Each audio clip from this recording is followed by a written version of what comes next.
ونشهد أن سيدنا ونبينا ومولانا محمدا عبده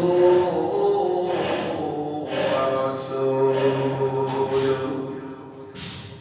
أرسله بالحق بشيرا ونذيرا وداعيا إلى الله بإذنه وسراجا منيرا وصلى الله تعالى عليه وعلى آله وأصحابه وسلم تسليما كثيرا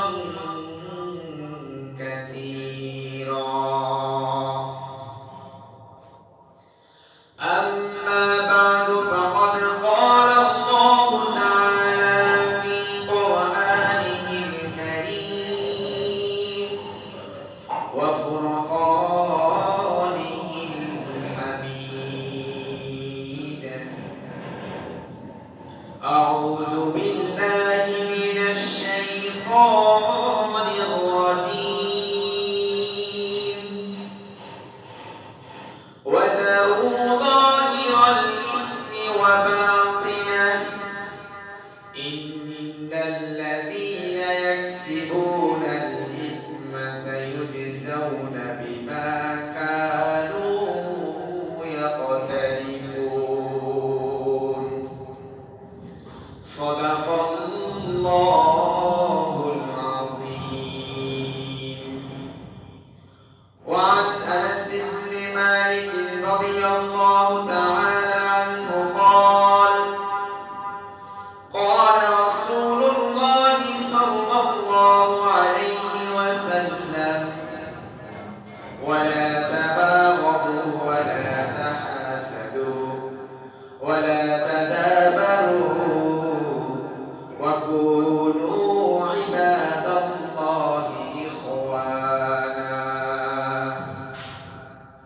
أو كما قال عليه الصلاة والسلام ما كان محمد أبا أحد من رجالكم ولكن رسول الله وخاتم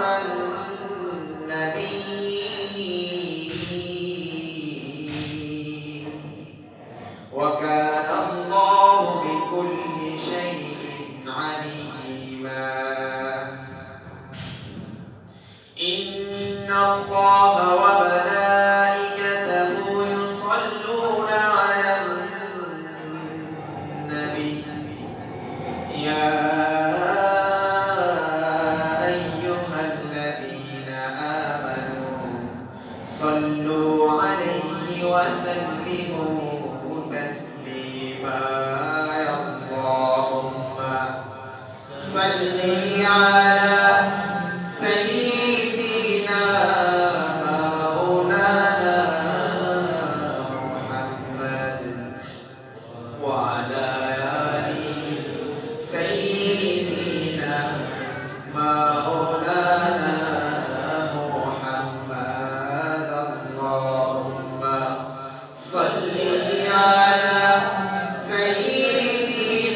মহান রব্বুল আলামিনের দরবারে লাখো কোটি শুকর গুজার যে মহান রব্বুল আলামিন আমাদেরকে আজকে জুমার দিনে দুনিয়াবি সকল কাজকর্ম থেকে অবসর করে ফারেক করে সুস্থ রেখে ভালো রেখে জুমার নামাজ আদায়ের উদ্দেশ্যে সর্বপ্রথম আল্লাহ রাব্বুল আলামিনের ঘরে মসজিদে সর্বপ্রথম আসার গ্রহণ করার তৌফিক দান করেছেন।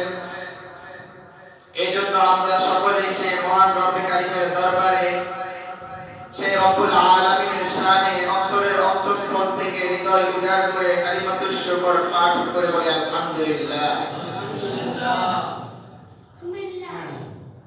আল্লাহ রাব্বুল আলামিনের কুরআনুল কারীম সূরাতুল আনআমের 120 নম্বর আয়াত তিলাওয়াত করেছি। রাসূল কারীম সাল্লাল্লাহু আলাইহি ওয়াসাল্লামের অসংখ্য হাদিস থেকে বুখারী শরীফের একটি হাদিস পাঠ করেছি। আল্লাহ রাব্বুল আলামিন যদি তৌফিক দান করেন তাহলে উক্ত আয়াত এবং হাদিসের উপর কিছু আলোচনা করার চেষ্টা করব। ওয়া তাওফীকি ইল্লা বিল্লাহ। ডাক্তার যেমন একজন রোগীকে একটা প্রেসক্রিপশন দেয়, প্রেসক্রিপশন দেওয়ার পরে রোগী যদি ওই প্রেসক্রিপশন মোতাবেক ওষুধ সেবন করে, ওই প্রেসক্রিপশনের দিক নির্দেশনাগুলো অ্যাকসেপ্ট করে গ্রহণ করে আমলে পরিণত করে, তাহলে আশা করা যায় ওই ডাক্তারের প্রেসক্রিপশন অনুযায়ী ঔষধ সেবন করার কারণে ওই রোগী সুস্থ হতে পারে। ঠিক তেমনি ভাবে কোরআন ও হাদিসের একজন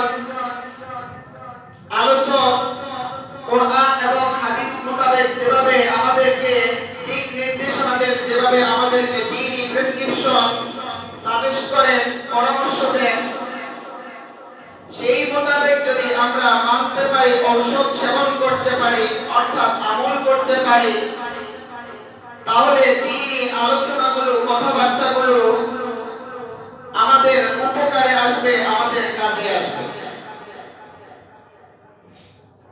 নতুবা এই আলোচনাগুলো, এই কথাগুলো, এই বক্তব্যগুলো বক্তব্য হিসেবেই থেকে যাবে, আমাদের কোনো উপকারে আসবে না। যেমনই ভাবে ডাক্তারের প্রেসক্রিপশন যদি রোগী অনুসরণ না করে, না মানে, তাহলে ওই রোগী যেমন সুস্থ হবে না, ওই প্রেসক্রিপশন তার কোনো কাজেই আসবে না, প্রেসক্রিপশনের জায়গায় থেকে যাবে। তেমনি ভাবে আলোচকের কথাগুলো, দ্বীনি কথাগুলো কথার জায়গায় থেকে যাবে, আমাদের জীবনে আর বাস্তবায়ন হবে না, আমাদের কাজেও আসবে না, আমাদের উপকারও হবে না। এই জন্য যখনই আমরা আলোচনা শুনব, শোনার পূর্বে এই নিয়ত করে আমাদেরকে বসতে হবে, আজকে যে আলোচনা আমি শুনবো, যে কথাগুলো আমাকে বলা হবে,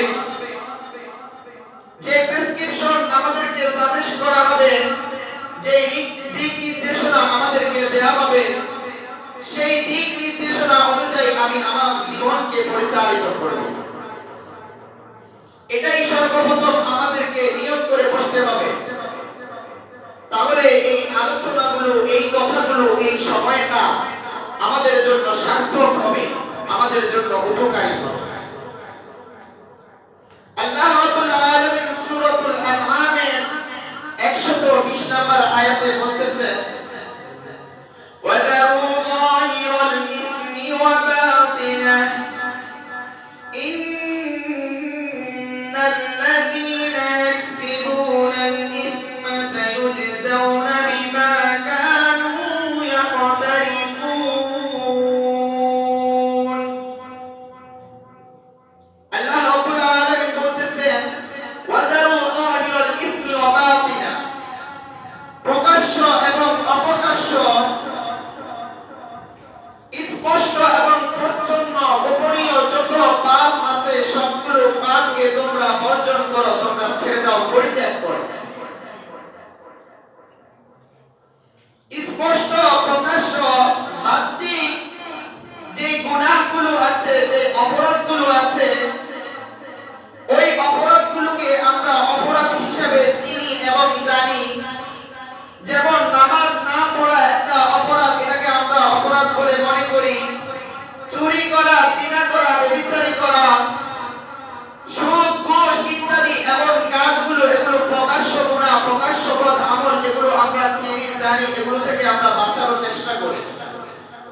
গোপনীয় অবকাশ্য যেই গুনাহগুলো রয়েছে, ওই গুনাহগুলো সম্পর্কে আমরা অবগতও নয়, আমরা পরিচিতও নয়, যার ফলে ওই গুনাহগুলো থেকে আমরা বেঁচে থাকতেও পারি না, ওই গুনাহগুলো আমরা বর্জন করতে পারি না।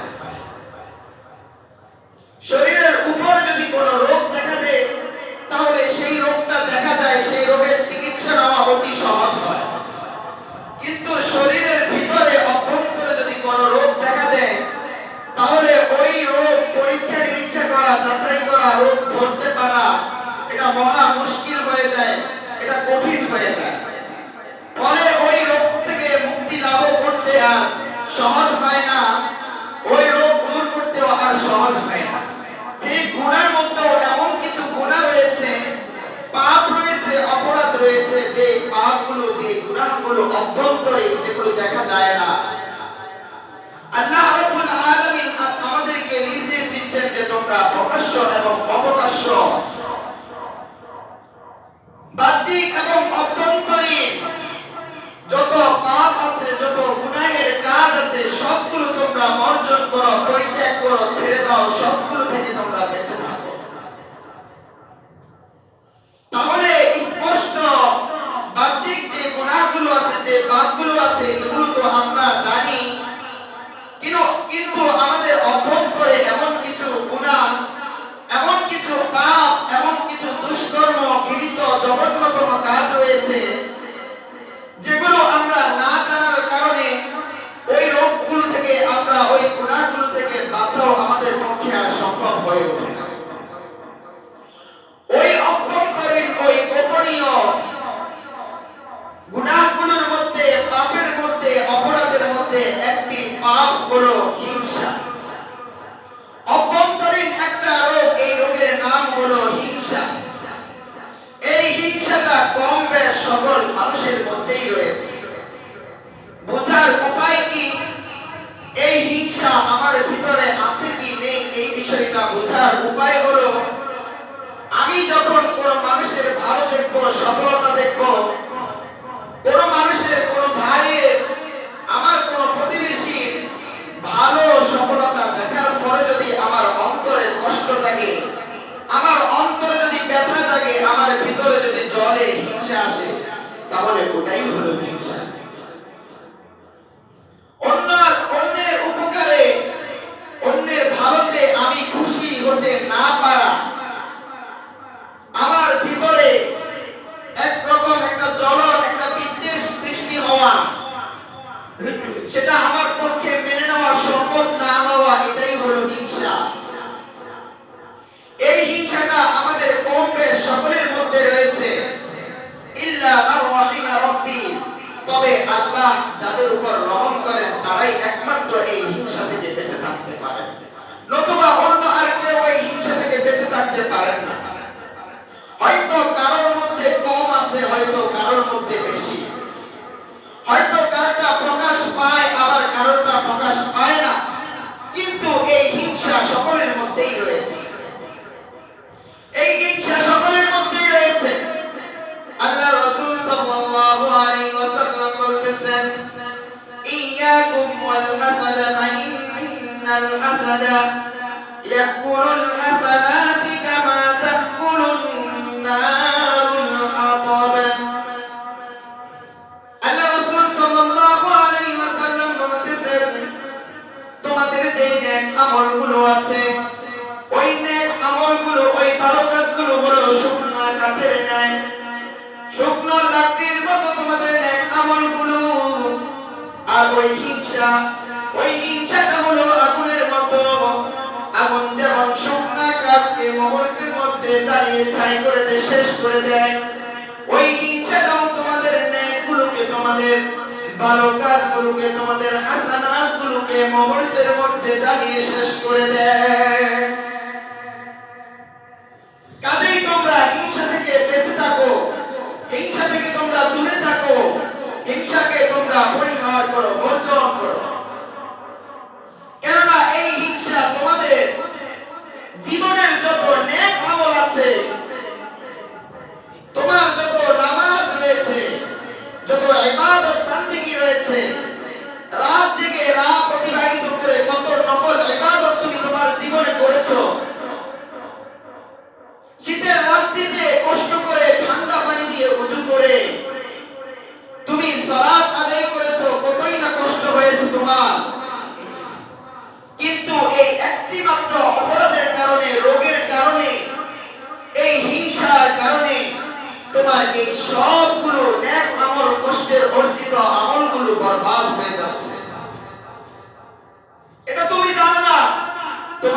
হিংসার কারণে তোমার নেক আমলগুলো শেষ হয়ে যাচ্ছে ধীরে ধীরে। অনেক আমল করতেছি, আমার কাছে মনে হচ্ছে আমি তো অনেক নেক আমল করে বোধহয় আমি জান্নাতি হয়ে গিয়েছি, জান্নাত বোধহয় আমার উপর ফরজ হয়ে গিয়েছে, আবশ্যক হয়ে গিয়েছে। এভাবে আমল করে করে আমি নিজেকে জান্নাতি মনে করতেছি, কিন্তু আমি যে আমার দিলকে, আমার অন্তরকে হিংসা থেকে মুক্ত করতে পারি নাই, এই হিংসাই তো আমার সেই নেক আমলগুলোকে বিনষ্ট করে দিচ্ছে। এই জন্য রাসূল করিম সাল্লাল্লাহু আলাইহি ওয়াসাল্লাম বলেছেন যে তোমরা হিংসা থেকে বেঁচে থাকো, কেননা হিংসা এই এমন একটা রোগ, এমন একটা অপরাধ যেটা আগুনের ন্যায়। আগুন যেমন শুকনো কাঠকে জ্বালিয়ে শেষ করে দিতে কোনো সময় লাগে না, এই হিংসাও তোমাদের নেক আমলগুলোকে শেষ করে দিতে কোনো সময় লাগবে না, এক নিমিষেই শেষ করে দিবে, এক মিনিটের মধ্যেই শেষ করে দিবে। আমি একটা পাত্রের মধ্যে যদি ভালো কিছু রাখি, ওই পাত্রের নিচে দিয়ে যদি ফুটো হয়, ছিদ্র থাকে, আমি ওই পাত্রের উপর দিয়ে বাহ্যিকভাবে দেখবো যে আমি রাখতেছি, কিন্তু নিচে যে একটা ছিদ্র রয়েছে ওটা আমি জানি না। আমি উপর দিয়ে রাখবো আর ওই পাত্রের নিচে ছিদ্র থাকার কারণে আমার ওই রাখা জিনিসগুলো নিচে দিয়ে পড়ে যাবে। ঠিক তেমনই ভাবে আমি নেক আমল করে করে মনে করবো আমি আমার জীবনটাকে অনেক নেক আমল দ্বারা ভরপুর করেছি, আমি আমার জীবনটা সার্থক করে ফেলেছি আমি, কিন্তু ওই দিকে যে হিংসার ছিদ্রে আমার এই নেক আমলের পাত্রটা ছিদ্র হয়ে আছে। ওই বদ আমলের কারণে, ওই মারাত্মক অপরাধের কারণে, ওই হিংসার কারণে আমার নেক আমলের ওই পাত্রটা নিচে দিয়ে ছিদ্র হয়ে আছে, আর আমি ওই পাত্রের মধ্যে নেক আমলগুলো রাখতেছি, আমার জীবন শেষ হয়ে যাচ্ছে রাখতে রাখতে। কিন্তু এই ব্যাপারে আমি আর কখনো খোঁজ নিই নাই, আমি উদাসীন হয়ে আছি। আমার ওই পাত্রের নিচে দিয়ে ঠিক আছে কিনা, ছিদ্র আছে কিনা সেটা আমি লক্ষ্য করি না। পাত্রের মধ্যে আমি নেক আমল রাখতেছি, ঠিকই আছে, কিন্তু পাত্রের নিচের তলাটা ঠিক আছে কিনা এটা তো আমি লক্ষ্য করছি না। আমার মধ্যে যতক্ষণ হিংসা থাকবে, আমি যতক্ষণ অন্যের ব্যাপারে হিংসা পোষণ করব, কারোর ভালোটা যদি আমার সহ্য না হয়, কারোর ধন দৌলত থেকে যদি আমার হিংসা হয়, কারোর টাকা পয়সা থেকে যদি আমার হিংসা হয়, কারোর ইবাদত বান্দিগি থেকেও যদি আমার হিংসা হয়, তাহলে আমি যেন আমার নিজের আমলগুলোকে আমি নিজেই শেষ করে দিচ্ছি। কারণ যার ব্যাপারে আপনি হিংসা করবেন, যে ব্যক্তি হিংসু, ওই ব্যক্তি যার ব্যাপারে হিংসা পোষণ করে, তাকে কষ্ট দেওয়ার আগে তার হিংসা আগে তাকেই কষ্ট দেয়। আপনার হিংসার কারণে আগে আপনি কষ্ট পাবেন, যার ব্যাপারে হিংসা করেছেন তার নিকট ওই হিংসা ইয়া পৌঁছা পর্যন্ত, আগ পর্যন্ত সেটার কষ্ট আপনি নিজেই পাবেন।